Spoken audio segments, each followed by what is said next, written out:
आज की नई दुनिया में झूठी मालूमात और जाली खबरों के जरिए जो किया जाने वाला प्रोपेगेंडा है सबसे अहम हथियार बन गया। और अफसोस की बात है कि ऐसे इकदाम करके इलाकाई और आलमी अमन और सलामती के लिए खतरात पैदा करने वाले ममालिक के खिलाफ बैनुल-अक़वामी बरादरी की तरफ से कोई कार्रवाई नहीं की जा रही। और यही वजह है कि कई ममालिक धड़ल्ले से जाली खबरों के जरिए प्रोपेगेंडा करते हुए बहुत से मसाइल का बाइस बनते हैं। इन ममालिक में Bharat top of the list है, जो पाकिस्तान के खिलाफ जाली खबरों को फैलाने के लिए सोशल मीडिया का इस्तेमाल करते हैं।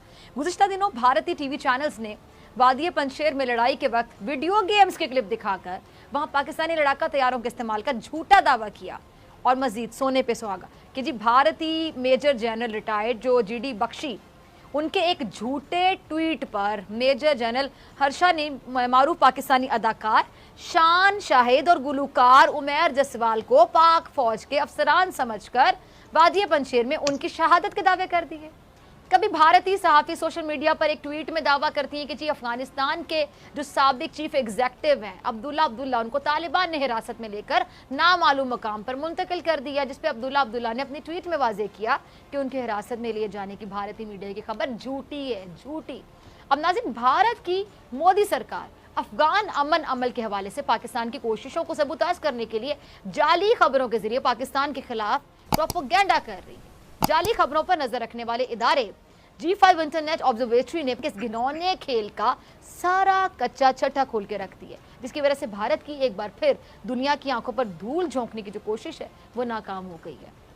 नाज़रीन, ये जो तमाम आलमी इदारे हैं, बैनुल-अक़वामी बिरादरी है, इस पूरी सिचुएशन, इस पूरी सूरत हाल से वाकिफ़ है और इन्हें कई बार इस हवाले से ठोस सबूत और शवाहिद भी मिल चुके हैं।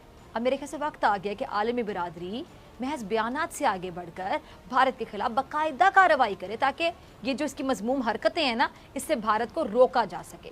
इस पर डिस्कशन करेंगे। मेरे साथ मेहमान मौजूद हैं। तारुफ करवा देती हूँ, ब्रिगेडियर रिटायर्ड हारिस नवाज साहब, आपका बहुत शुक्रिया ज्वाइन करने के लिए। कमर चीमा साहब, आपका भी बहुत शुक्रिया वक्त देने के लिए। रोहित शर्मा भारत से मेरे साथ मौजूद हैं। रोहित, आपका भी बहुत शुक्रिया वक्त देने के लिए।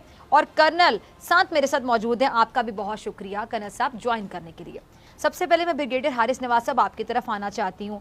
सर, जब से तालिबान ने अफगानिस्तान में कंट्रोल संभाला है, तब से लग ऐसा रहा है कि भारत की जो मोदी सरकार है उसे तो अफगान अमन अमल एक आंख नहीं भा रहा है। वो कहते हैं ना कि अपनी पड़ी हुई है, टेंशन समझ नहीं आ रही कि किया क्या जाए, कैसे इस बात को हजम किया जाए। आप कैसे देखते हैं पूरी सिचुएशन को? देखें, प्रॉब्लम ये है कि इंडिया के जब से तालिबान आए हैं तो इंडिया का पता अफगानिस्तान से कट गया, उनका सारा पैसा वेस्ट हो गया, उनके जो एक रॉ का एक NDS के साथ, ISIS के साथ, TPP के साथ जो कनेक्शन थे वो ख़त्म हो गए। और फिर अफ़गानिस्तान में आके तालिबान ने अनाउंस कर दिया कि हमारी सरजमीन अब किसी के खिलाफ इस्तेमाल नहीं होगी। तो इंडिया में सफ़े मातम मच गया। वो झूठी कहानियाँ, वो स्टोरियाँ बनाई गई। मुझे यकीन है कि रोहित शर्मा साहब और इनके साथ जो मेहमान हैं वो आज पाकिस्तान से माजरत करेंगे अपने मीडिया के चैनल के झूठ बोलने पर और शर्मिंदगी का इज़हार करेंगे। जिस तरीके से कहा जी कि हमारे कोर कमांडर पंजशीर वैली में हैं, उसके बाद 2 हमारी कमांडो बटालियन चली गई हैं, टैंक चले गए, आर्टिलरी रेजिमेंट चली गई, स्क्वाड्रन चला गया और पाकिस्तान जहाज़ दूसरा दिखा दिया जो कहीं और काम कर रहा था।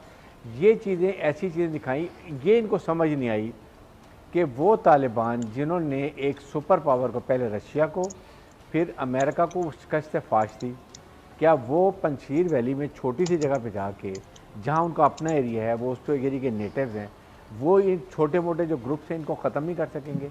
डोंट दे नीड पाकिस्तान, क्या उनको ज़रूरत पड़ेगी?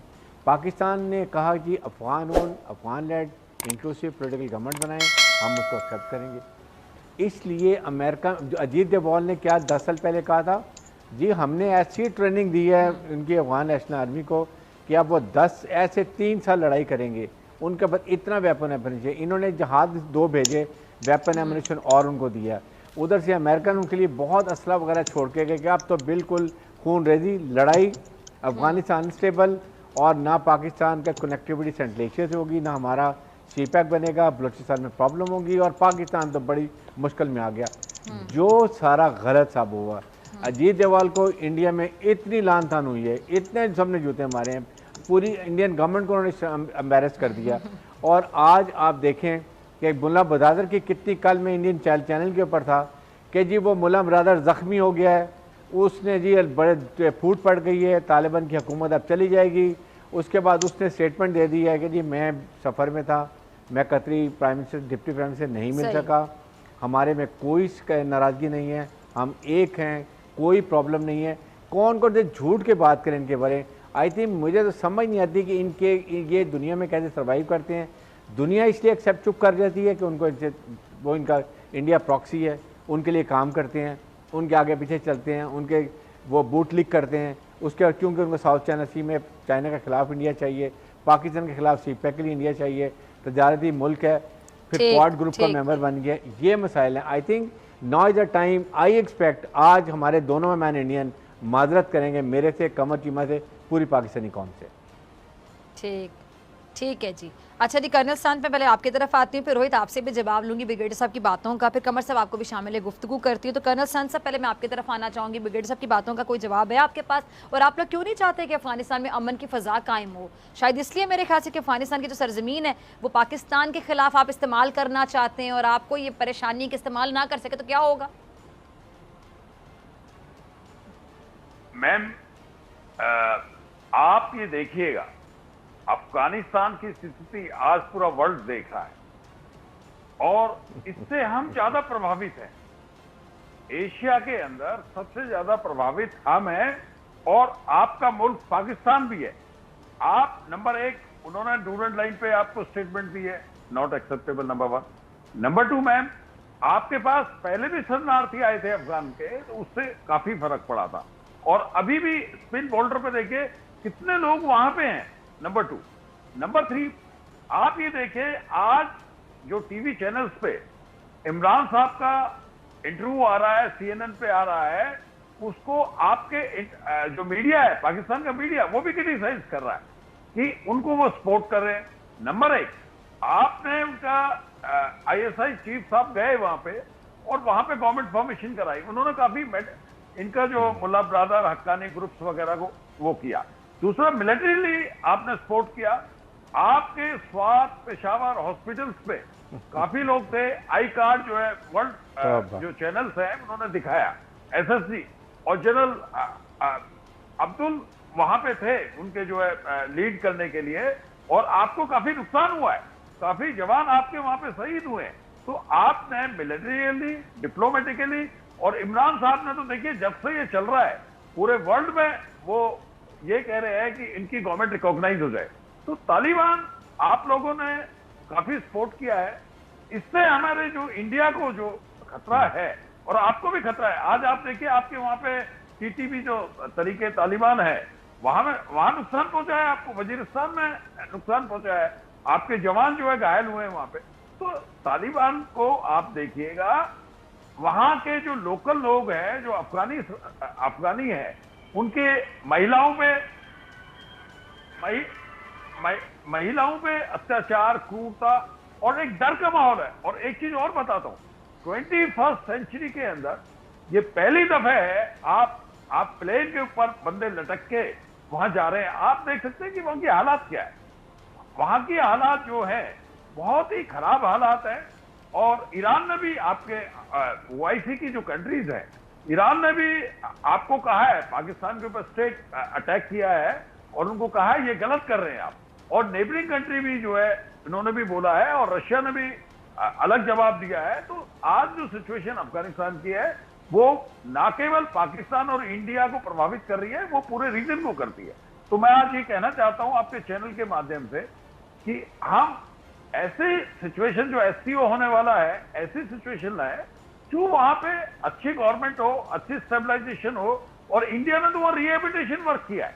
देखो ये लैंडलॉक कंट्री है, Afghanistan is a landlock country, जहां से वहां पे इकोनॉमिकल सबका हित है, आप लोगों का भी हित है, आपका आर्थिक व्यापार बढ़ेगा, हमारा भी आर्थिक व्यापार वहां से। अगर अफगानिस्तान में पीस होती है, ह्यूमैनिटेरियन फर्स्टली मानवता के लिए बहुत अच्छा है, दूसरा वहां पे आर्थिक विकास होगा, वहां के लोगों का होगा और पड़ोसी मुल्क को बड़ा फायदा होगा। तो मैं ये कहना चाहूंगा आपके चैनल के माध्यम से कि वहां पे एक ऐसी, आप लोग आए आगे, वो पीसफुल रहे वहां पे, और जो है अच्छी गवर्नमेंट आए, जो दोहा एग्रीमेंट किया है उसको किया जाए, तो एक अच्छी सरकार आए जिससे कि सब लोगों को फायदा हो। जी ठीक है। आप माजरत तो कमर कर चीमा लें, साहब, झूठ मैं आपकी बोलने तरफ की। आना चाहती हूँ। जी ब्रिगेडियर साहब कह रहे हैं माजरत तो कर लें जरा। ठीक है, मैं रोहित की तरफ जाऊंगी सवाल लेके। बल्कि पहले रोहित तो आपकी तरफ आ जाती, फिर कमर साहब मैं आपकी तरफ आती हूँ। रोहित से जरा मैं जवाब ले लूँ। जी रोहित, क्योंकि रोहित मुस्कुरा रहे हैं, मुझे नजर आ रहे हैं सामने पीजीएम में। जी रोहित। ब्रिगेडियर हैरिस नवाज को मेरा नमस्कार। सबसे पहले तो ब्रिगेडियर साहब, आपने बोला कि हमारे पास से झूठे वीडियोस और हम फेक खबर चला रहे हैं चैनल्स। तो 2019 में प्रेसिडेंट पाकिस्तान के आरिफ अलवी, उन्होंने एक वीडियो ट्वीट किया था। प्रेसिडेंट ऑफ पाकिस्तान ने ऑफिशियल ट्वीट से था मुजफ्फराबाद का, और उन्होंने क्लेम किया था श्रीनगर का है। ऑफिशियली प्रेसिडेंट ऑफ पाकिस्तान झूठ बोल रहे थे।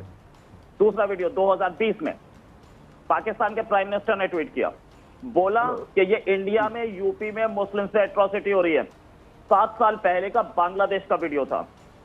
Pakistani government, prime minister, president सब झूठ बोल रहे हैं और ब्लेम इंडिया पे। भाई न्यूज चैनल में एक गलत फुटेज चलती है, कौन से में नहीं चली है? बीबीसी में चली है, सब में चली है। तो मान जाए ना फिर। देखिए एक चीज, जब मैं आप बोल रहे थे मैं बहुत आराम से सुन रहा था। You will be given the opportunity to reply, right? तो जब प्रेसिडेंट ऑफ पाकिस्तान और प्राइम मिनिस्टर ऑफ पाकिस्तान पूरा सरकारी अमला होते हुए झूठ बोल सकते हैं, तो हमारे चैनल की क्या गलती है यार? कुछ एक गलत फुटेज चल गई होगी, इतनी स्पीड से चलता है काम। मैं चैनल में 20 साल काम कर चुका हूं, मुझे पता है। अब जहां तक बात ये कि डोभाल ने बोला कि हमने बड़ी अच्छी ट्रेनिंग दी है और वो लोग कभी हथियार नहीं डालेंगे, बहुत लड़ेंगे। जनाब अली, ये ट्रेनिंग हमने अयूब खान को भी दी थी, याया खान को दी थी, टिक्का खान को दी थी, ए.के. नियाजी को दी थी। हथियार तो उन्होंने भी डाल दिए थे। ए.के. नियाजी और याया खान दोनों ने डाले थे। ये ट्रेनिंग हमने ही दी थी, इंडियन मिलिट्री एकेडमी की ट्रेनिंग थी उनके पास भी। तो ये बोलिए ना कि हम हमारे लोग भी ऐसे ही थे। जहां तक बात यह कि पंजशीर और अफगानिस्तान में अमन की फिजा इंडिया नहीं चाहता। अरे जिस कंट्री को, जिस पर हथियारों से कब्जा हुआ, इलेक्टेड गवर्नमेंट नहीं है वहां पे, ठीक है? इलेक्टेड गवर्नमेंट हटाई, यूएन रिकॉग्नाइज्ड गवर्नमेंट हटाई, और कैबिनेट में आधे लोग इंटरनेशनली एक्लेम टेररिस्ट हैं, उसमें अमन की फिजा? कौन सी बात हो रही है? ये आवाजें पाकिस्तान से क्यों आ रही हैं? क्योंकि पाकिस्तान खुद टेरर एक्सपोर्टर है और दूसरा एक कंट्री पर टेररिस्ट बैठ गए, तो दे लव इट, दैट्स इट। इससे ज्यादा मैं क्या बोलूं?